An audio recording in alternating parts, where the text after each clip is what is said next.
Leo was a young man who lived in a very busy city. Every day he heard the sound of cars, shouting people, and loud trains. Leo worked in an office with no windows. He liked his job, but he felt tired of the gray walls and the gray streets. One day, Leo decided to move. He found a small apartment in a quiet town far away from the city. On his first day, he looked out of his window and saw a very large, messy garden next door. The grass was tall and the flowers were dying.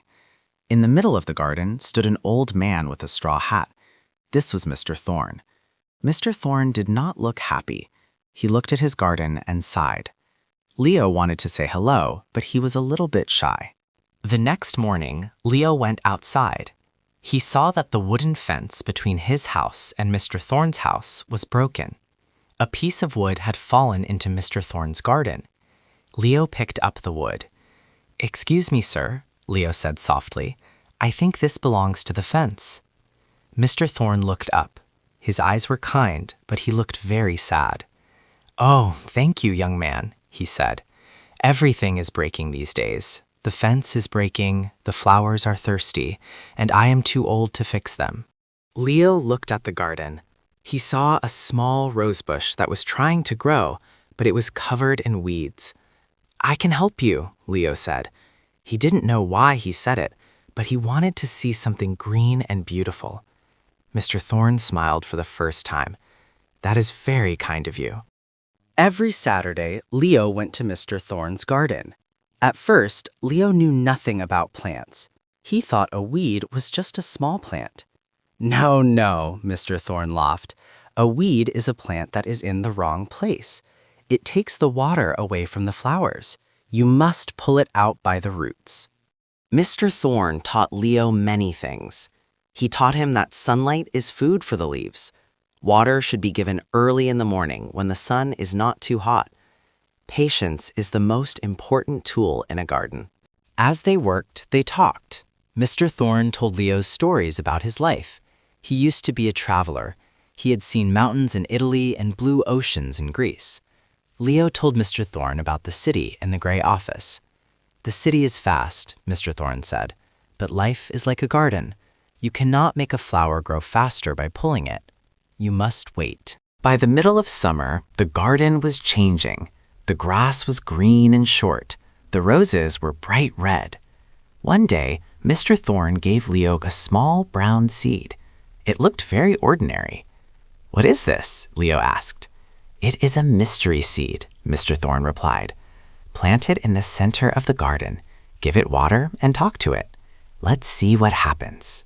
Leo planted the seed carefully. Every day after work, he went to the garden. He checked the soil. He pulled away tiny weeds. He even whispered good morning to the dirt. 2 weeks passed. Nothing happened. 4 weeks passed. A tiny green leaf appeared. 6 weeks passed. The plant grew tall, but there were no flowers. Leo started to worry. "Is it broken?" he asked. "Wait," Mr. Thorne said. "Good things take time." One evening in late August, the air was warm and smelled like rain. Mr. Thorne called Leo. "Come quickly, bring your flashlight." Leo ran to the garden. In the center, the mystery plant had a giant white bud. As they watched, the petals began to open. It didn't happen fast like a movie. It happened slowly, like a secret. The flower was beautiful. It looked like a star. It had a sweet, magical smell that filled the whole street. "It's a moonflower," Mr. Thorne whispered. "It only opens at night when the world is quiet. Most people never see it because they are too busy or they are sleeping." Leo felt a deep sense of peace. He realized he wasn't thinking about his office or the noisy city. He was just happy to be standing in the dark, watching a flower bloom. Winter came, and the garden went to sleep. The flowers turned brown, and the ground became hard. But Leo wasn't sad. He knew the roots were resting under the snow.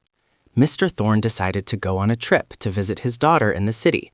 He gave Leo the key to the garden gate. "The garden is yours now, Leo," the old man said. "You aren't a beginner anymore. You are a gardener." Leo looked at his hands. They were a little bit dirty, and his skin was tan from the sun. He felt strong. He realized that by helping Mr. Thorne's garden grow, he had helped himself grow too. He was no longer the tired man from the gray office.